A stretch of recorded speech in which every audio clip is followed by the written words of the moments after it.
Good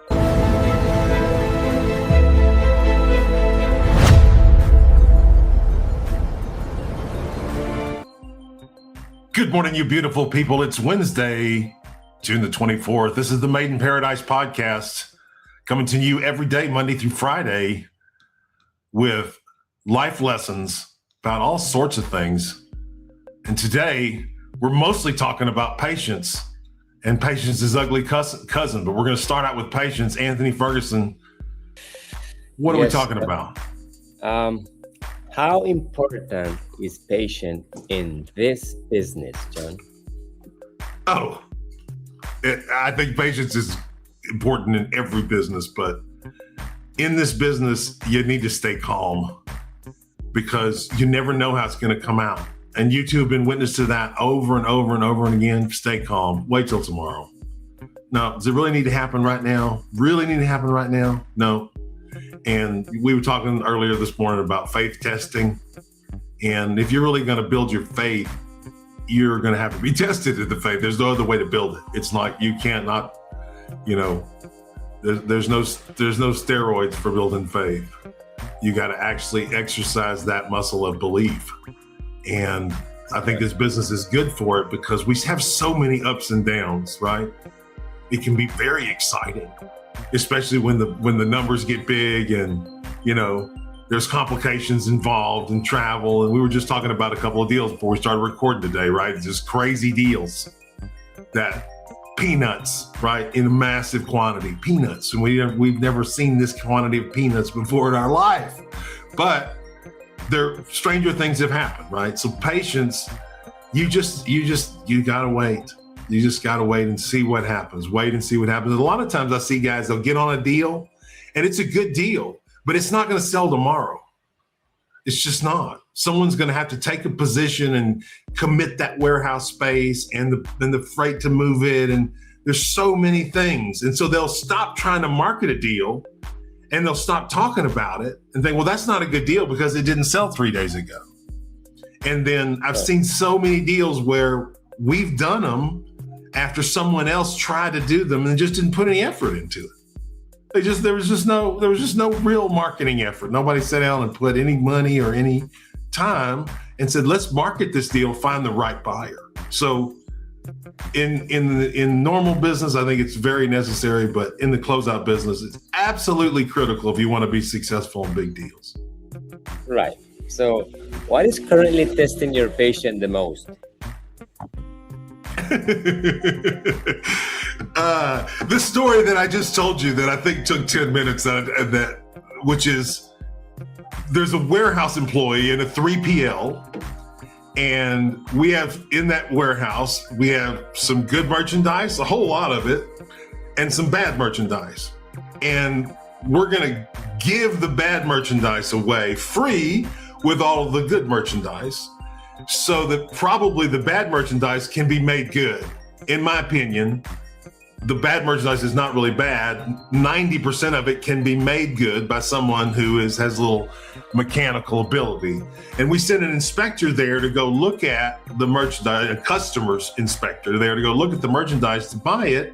And the warehouse employee took it upon themselves to only show them the bad merchandise and not show them any of the good. And so that's caused a scandal now inside this 3PL, huge 3PL company, because this employee took it upon himself to try and screw up the deal with our customer by saying, you don't want to buy this, look at all this bad stuff, and didn't show him any of the good stuff at all. And so this is, as you can understand, this this customer that owns the merchandise inside the 3PL is a huge customer, has merchandise in like 10 locations with this 3PL company. And the 3PL company is like, why would our employee do that? This doesn't make any sense. Why would you get involved in a transaction in that way to only show the customer this? And so there's now an investigation going on, which of course has delayed our deal closing. So now we have to send another inspector to go back over there, and the 3PL company is having to make sure we get the correct person to go show them the good merchandise so that we can finish our deal. But this random person involving themselves in something that has nothing to do with them has just caused a delay. And so there's always the temptation to get irritated about that, because for us, time is money. You guys know we're 10 o'clock last night, right? Still doing marketing on a deal because we think it's such a deal. And we say, okay, we got to get in on this. We got to let the right people know about this, putting the time in, right? And so time is critically important to us. And now this guy just steps in and does this, don't know why. It's a complete test of patience. But I presume that it's going to come out well, because now the customer's really going to know, here exactly is what here, right? Because now they'll do a really good job with the inspector. They'll show them the merchandise. It'll reassure the customer, and then it'll work out better for us in the end. And like we're talking about, the customer may end up leaving the damaged merchandise there for sale to someone else. So always works out in the end being patient. Never seen it bite me. Right. So when those patients turn into accepting disrespect?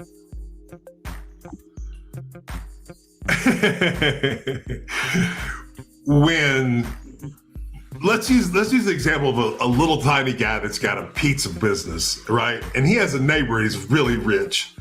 And in this pizza business, the guy doesn't have much money. The neighbor knows it, right? So he buys pizza, but the rich guy always delays paying the little guy, the pizza guy, for the pizza. Like, he's always got to stretch him out, That's just straight disrespect. It's not thinking about the other person at all. Disrespect, no respect, disrespect, right? I have no respect for you as a person because I'm going to string you out over $20. And the little pizza guy can look over at the other guy's property and see all of this development he's done and everything. All the new projects going on. Okay, next question. How do you punish? No, let me ask you before that one. How many people do you think can sit in silence without their phones? Very few. And that's one of the things I love about patience, is that once you're good at it, you enjoy it. So when you have enough self-control to just say, okay, now I'm going to be patient, because you get practice at it in Costa Rica all the time. If you don't like waiting in lines, do not come to Costa Rica. Especially don't move here, right? If you don't like waiting, you're in the wrong place. Costa Rica has taught me a tremendous amount of patience, but now I can just exercise. I can just say, okay, I'm going to go to the bank, and that's going to be a 3-hour ordeal, and I'm not going to be on my phone. I'm not. And you got to play musical chairs with people there. Yeah, right. And I'm not going to be on my phone. Don't call me. I'm not going to answer. I'm not going to get on my phone in the bank and talk to you about a deal. I'm going to be present inside that bank until I'm taken care of. But so I've learned to enjoy it, like washing dishes, right? Love it. Love washing dishes. When I finish it, I can just finish everything. I can say, look at this. I did a good job. It's finished. Unlike our deals, which sometimes stretch on for months, right? You don't know when it's going to finish, but the kitchen can be finished, right? It can be finished. And that's a part of patience too. You enjoy it. So I'm someplace all the time in a restaurant, and I'm sitting there talking to Adri, and I say, okay, just look around at who's not on their phone, because it's kind of obvious, right? You just start looking around this way like this in a restaurant, and most people are on their phone. And you say, what are you doing this for? Like, go home and eat some cardboard, right? Why are you here? You have means. And a lot of times, truthfully, Adri and I like to sit at the bar because there'll be more conversation. And as you both know, we know bartenders all over Costa Rica, right? So I think I've run off on a rabbit trail. What's your next question about patience? Who do you punish when you refuse to be patient? Well, I don't like the word punishment. But if you mean, are you being negative with yourself? You are. So Sadhguru would say, you've turned your mind against yourself. When you're impatient, you're turning your own mind against yourself. And people think that their impatience is from outside source, and it never is. You can only be impatient inside you, and you're the only one that can initiate it. Right. So nothing outside of you can initiate that feeling inside of you. You have to allow it to do it. You have to look at something and say, oh my goodness, I need to be impatient. Like we were looking at a line and saying, this line is so long. We all stood in a line next to someone who complained about the line, right? Always. You always stand next to someone who's complaining about the line. It's like complaining about the weather. Go ahead. Right. No, I have my last question for you, Jen. Is patience a form of healing? Oh, absolutely. Oh, absolutely. Okay. Yeah. In which way? When you're in a rush, you're putting your system into a stress situation. Anytime you're in a rush and you're feeling that rush, you're releasing cortisol. You can just say that just as one simple thing, right? And it's not good for you. It's right. So the stress that you put yourself under with impatience is really hard on the system. You're trying to force the system to be in the future, and you cannot. You can only be in the present. Agree completely. And when you know how I am about people in a rush, right? You have seen me before catch people say, get the fuck back into this moment. Stop rushing. Because you rush and you become unproductive. The more patient you are, the more productive you are. Period. Yeah. You've said that to me multiple times. So I do have some questions about rushing. And so do you think people rush because they're actually in a hurry? Or do you think they're uncomfortable being in that situation? I think people are conditioned to rush. I think almost the society, the technology, everything is conditioning us to rush ahead. We need to achieve. We need to do more, right? Greed has definitely got a rush in it, for sure, right? Greed is not patient at all. Right. Greed is always in a rush. Because greed is always looking at the future saying it's never going to be enough.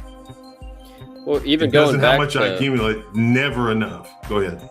Going back to what Anthony said about, people being on their phones and things like that. I mean, when people hear that ring or that buzz, feel that buzz on their phone, they're rushing to see who's sending me that message, who's interrupting their life. I mean, it's like the notifications from the social media interrupting your life. I see people doing that and they're into that. It's like you're going off in a fantasy world. It's like you go out of the moment into the fantasy of what's happening on this phone over social media. And then, y'all see me do it so many times to people in meetings when they can't help it. I don't care who you are. If I'm giving you my time, don't look at your phone. Right. That better be your wife calling you from the hospital. I'm not looking at my phone either. Engage in this moment. We don't have to talk long if you don't want to. We'll get right on it. But don't be on your phone or computer in another world when we're having a conversation. I think expect me to take you seriously. We had that short-lived marketing director in Panama that comes to mind about who he's never present. All right, go ahead. Yeah, I was going to say one of my bigger pet peeves is just the people that have the sound is okay. If you have that sound turned on your phone, I get it. If you lose your phone, someone calls it, you can find it. But it's when they turn on that flashing light. Have you ever seen that? When they turn that flashing light when they get a notification? No. Oh, there's people. I'm just going to say my parents, they have it on. And for some reason, it just gets me every time because they get a message and their flashlight just goes off twice. But that's just one of my things that bugs me. Next question. Is there a business decision? But what did you expect that person to do when they had been handed a tablet as a child? I mean, just honestly, we're going to blame them for that. But we handed them a tablet as a child and said, here, build a relationship. The new Toy Story is about this, which I have to say, it's a great movie and I enjoyed it. And I sat with a bunch of old people watching it, right? Really, I mean, there was very few children in there.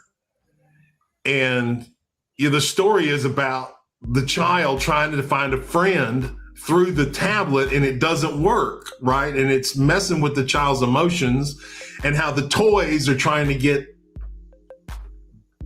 child A to meet child B so she'll have a real friendship, right? That's based around playing with toys, which we need to do as children. We need to have that pretend play, right? And the whole Toy Story is going through and everybody's on their phone, right? And it's just pointing out how horrible this is for society. But you're talking about that adult who was given a tablet now, and they've been on that device, and that's where they think relationships are through that device.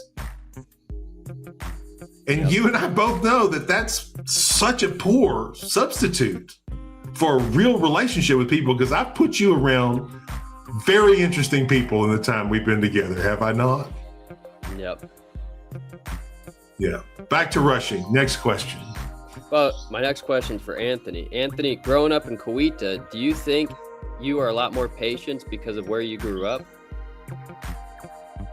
Because that's island time. That's right, definitely. There's a saying around here that anyone that coming from the, let's say from the city, and sorry because right in the background I have some noise. Right now there's a truck passing by, but the bottom line is that when you come around in the city, let's say San Jose, it's all like on a rush, right? Everyone is on the lights and honking and running because they going late to work, whatever. So when they come for vacation or whatever, come to this zone, Caribbean zone, they feel everything is slow, right? So even though if you don't have patience, the Caribbean side will squeeze out the patient out of you, right? And you gotta wait. It's not like, oh, I come from the city and I want this. No, you gotta wait. So I have this almost in my DNA. I learned to be patient. I'm not in rush. It's so much fun because I've done this with Anthony many times, to sit in Coco's in the main bar in Coweta, the main bar restaurant, right? And to watch the tourists come in and to see their disdain at the level of service, right? Yep. Because the waitress might smile at you and she might not. And you're probably not going to get your food at the same time. You might, but probably not. And somebody's might be 10 minutes late, and that's completely and utterly acceptable, and you better not say something about it because I'll spit in your dessert. It's very, very interesting dynamic to watch. Am I right? Did I exaggerate any of that, Anthony, or was that correct? No, I think it's correct because like you said, here you could, like, for example, you order your lunch, whatever, and they're gonna take their time, right? And you will see that often. It's not like, oh, just I had a bad day. No, you will see that Monday, Tuesday, Wednesday, no matter the day, right? That's the way. Okay, but in fairness to Coweta, it's hot, right? Yeah, it's hot. You don't feel like being in a rush ever, do you really, in Coweta? You don't feel like it. It's hot and it's humid. And so I don't think that Ticos are more patient in general than most people groups I've met. I think because they wait in the lines, and like even how they behave in traffic, even their bad behavior in traffic, it's not anywhere close to Panama. The hate in traffic is a 1 and Panama is a 10.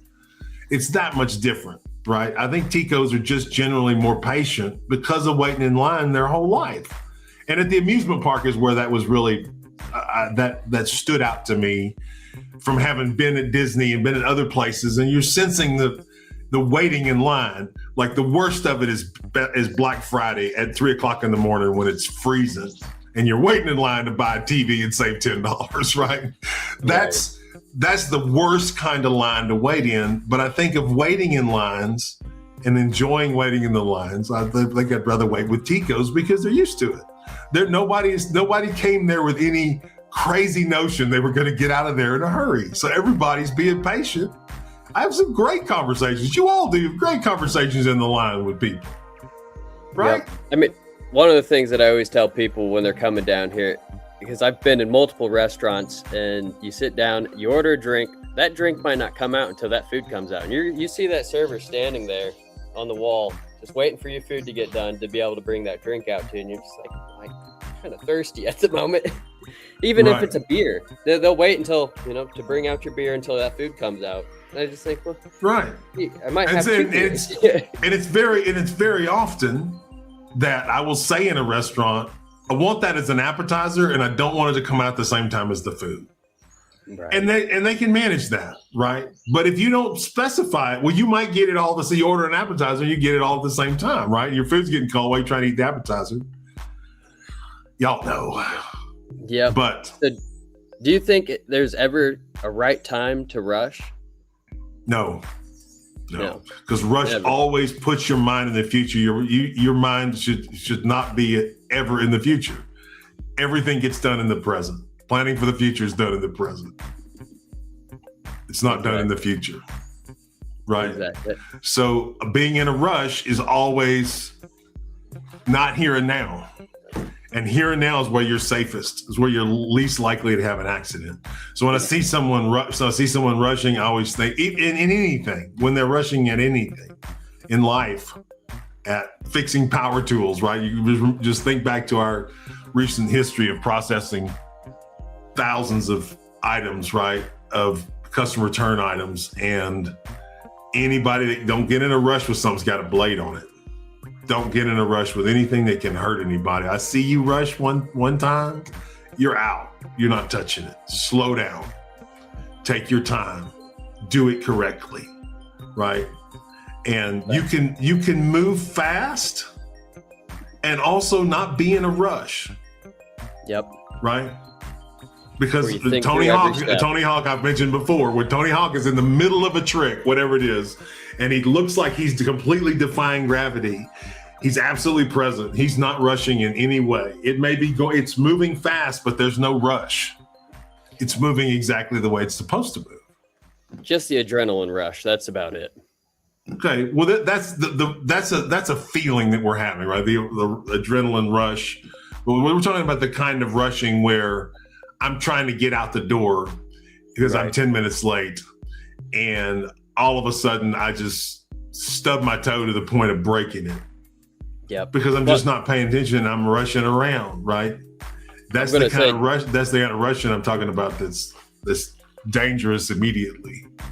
This brought up a memory. When I first started working with John, I was rushing out the door because it was probably 30, 40 minutes away from your house when you lived there in Tina Mas days. I was rushing out of the house and I forgot my laptop charger. Got all the way there. You remember that day?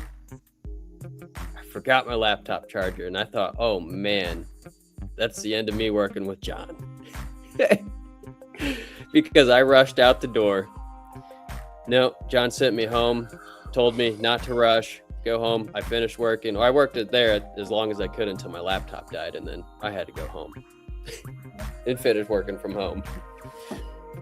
But not present. I went running out the door, forgot it all. But you learned the lesson. You learned the lesson. I'm sure Anthony's I've probably taught Anthony a patience lesson or two along the way. But tomorrow's a brighter day, man. You know, a lot of times he's looking at today and says, man, this shit sucks. And you haven't seen the light of tomorrow. Just hold on. Just wait till tomorrow. Don't get upset about today. Today's got enough problems of its own. I think somebody special like Jesus said something about that. Today's got enough problems of its own. Don't be worried about tomorrow. Why are you worried about tomorrow? God's got tomorrow, right? That's what Jesus said. You believe in him. So, yep. Stay here present, man. Absolutely. All right. This has been the Made in Paradise podcast. We do this every Monday through Friday, and we're sponsored by a company called Proven Performer. And that company sells big closeout deals. And today, we're going to tell you about one of those deals. Anything that you see here at the end of the podcast you're interested in, you can just email or WhatsApp at the contact information that's scrolling by below. Anthony se habla español.